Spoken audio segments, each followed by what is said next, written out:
Razor has made wholesale changes to the All Blacks team to take on Wales in their last game of the year. Oh man, he's gone wild. A whole new change in the front row. So Tamati Williams, Tokiaho and Tosi Duplessis Karifi comes in the back row. Cortez Ratima and Damon McKenzie start 9 and 10. New centre pairing, Anton Lienert-Brown, Rico Ioane in the centres. Ruben Love at fullback. Oh man, pushing Will Jordan to the right wing, Caleb Clark on the left wing. Oh, and he's got changes on the bench too. You've got George Bell in there, George Bower. Christian Leowili comes into the bench. Finlay Christie comes in. Then Lester Fainganuku and Sevu Reece is in there as well. Wholesale changes.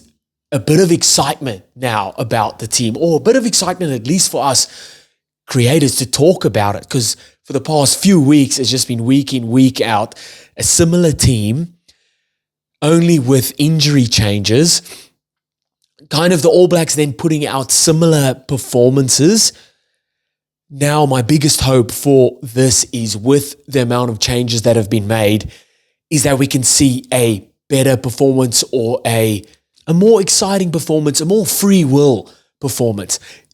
Yes, some would say that it is probably the best opposition to do this against. Wales, who only just beat Japan last week, have been on the worst run of form for the past couple of years. So yes, it is probably the best opposition to make wholesale changes to your squad to, but I believe that the changes made here will just revitalize this All Black squad, will rejuvenate the energy within the squad. That is two very big words that I haven't used in a very long time. But there's excitement about this. Sure, this will get you on the edge of your seats for sure. Biggest one for me is Ruben Love at fullback, but let's not get ahead of ourselves. What do you guys think of it?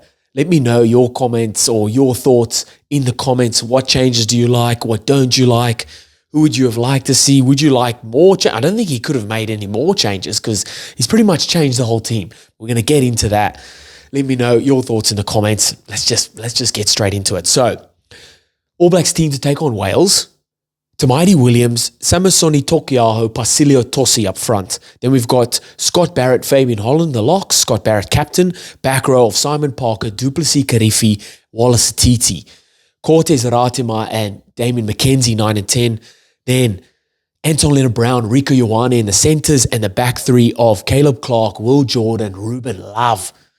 On the bench, we've got George Bell, Fletcher Newell, George Bower, Josh Lord, Christian Leowili, Finlay Christie, Lester Fainganuku, and Sevu Reece.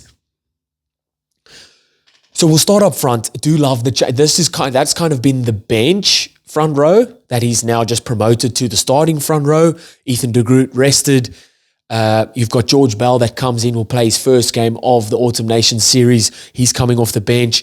George Bower as well. Obviously, Fletcher Newell has been starting most of the games, but he's just brought down back to the bench. And that's just giving these guys opportunity to start. They've been great for the All Blacks off the bench, but let's start them. Let's see how they go. There's obviously giving guys like Cody Taylor a break as well, and a well-deserved break.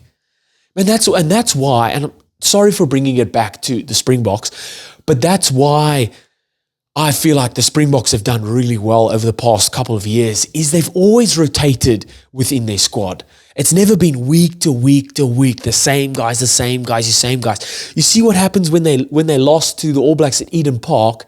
The next week, Rassie made 11 changes, and they came out and pumped the All Blacks. So it helps. It makes sense. It helps. It's energy lifting, especially for the players that have been on the fringe, the guys that have been putting in the work, the same amount of work as the starting players, been holding those tackle bags. If anything, they've been putting in more work because they're trying to prove themselves at training as well. These guys are finally getting an opportunity to play.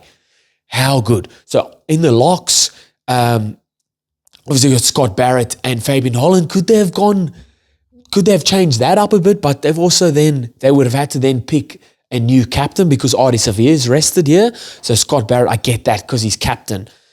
Could there have been someone else maybe? Who else? I mean, could Damien McKenzie be captain, or you know what I mean? So without Ardie there, Scott Barrett is your Scott Barrett's your first captain. He's not there. Then Artie's there, but he's not there. Cody Taylor, he's not there. So Scott Barrett stays. Fabian Holland there. Fabian Holland, yeah, he was sick or injured versus England right before kickoff or something the day before kickoff. So he's back in the mix right off the back of being named nominee for Breakthrough Player of the Year. So he'll look to finish on a high. The back row, love the changes there. So Duplessis Karifi starts. Ari Save gets a well-needed rest. And then Wallace Titi comes in at 8. Simon Parker stays at 6. You've got Christian Leowilli on the bench, which I love as well. He was fantastic for the All Blacks versus France in those 3 test series.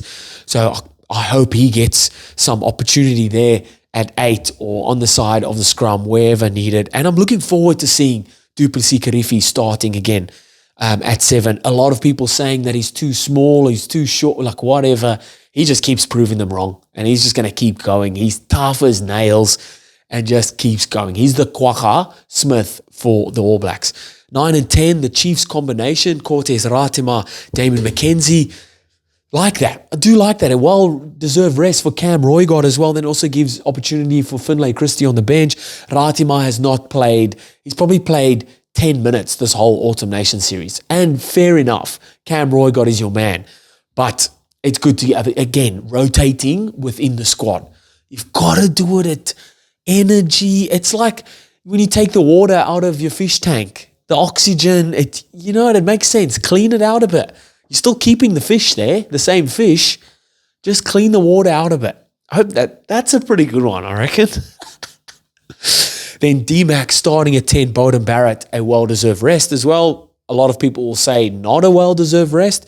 Didn't have the best game versus England, but I'm glad that they've made that swap there and D-Mac gets a well-deserved starting game. Then the centres, Anton Leonard-Brown, Rieko Ioane. Rieko Ioane, his first game of the Autumn Nation series.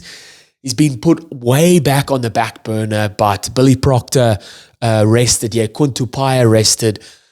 So it's giving him an opportunity back at centre. He defensively very sound at outside centre, but I think he'll look to want to get involved attacking wise. So get him the ball early. That would be my thing. If I'm backs coach for the All Blacks, get Rieko Ioane the ball early. Let him cook early. Let him get his confidence up. He'll be frothing at the mouth to be playing this weekend. We know what he can do in a bit of space. Get it. First move, skip pass to Rieko Ioane. Let him cook. Then the back 3. You've got to love Ruben Love. You've got to love that Ruben Love is in at fullback. Exciting prospect. There's no fly-off on the bench, so Ruben Love is obviously the backup fly-off in case if Damien McKenzie goes down injured. Could we see a shuffle of Will Jordan going back to fullback, Sevu Reece to the wing for the last 15 minutes, and then Damien McKenzie comes off and Ruben Love gets a run around at 10. Would love to see that, but it's just good to see Ruben Love getting some game time at fullback, which I think is his preferred position. Good aerially, and he's also one of those guys, a big confidence player. Get him the ball early. Love to see a skip pass to Rieko Ioane, a little half break, and Ruben Love on his hip, just a little offload, and Ruben Love bouncing through there. Love to see that. Caleb Clark coming in after his HIA, and then Will Jordan just ever present, the vice captain, the VC on him at right wing. Then you've got the bench in, like Finlay Christie I spoke about. Lester Fine-Ganuku can cover centre, covers wing. Sevu Reece covers wing, maybe fullback. And like I said, they can reshuffle. Obviously, Ruben Love moving to 10 if need be. For the forwards, obviously, you've got Josh Law that covers lock. Christian Leowilli covers that back row.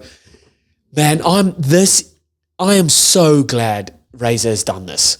The only problem, and this is me playing devil's advocate, the only problem is if he's done all of this, right, and he's changed the squad, he's made a number of like wholesale changes with the hope of energizing, revitalizing, just giving guys opportunity, letting them play, and then they don't go out and perform, that'll be kind of gut-wrenching. That'll be almost heartbreaking. I really hope this All Blacks team go out there and perform, because I was a big one on calling for rotation within the squad, because of that competitiveness, and it just helps the fringe guys. Like, okay, I'm here for a reason. Yes, I know that they're there to help the match day 23, and when they get the opportunity, they need to take it. But no one's been given opportunity unless the player above you got injured, which you don't want because it's your mates. You were not given opportunity. It wasn't rotating players around at all. So it's good to see this many changes. I just hope they can go out and then still and play really well. You want to back the changes up, or these guys that have been given the opportunity now, they want to back that up and say thanks to Razor with playing well, with a good, solid performance.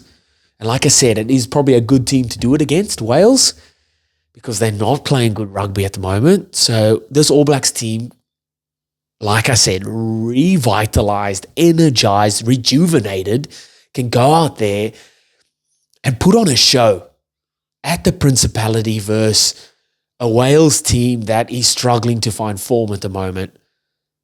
But I like the wholesale changes from Razor.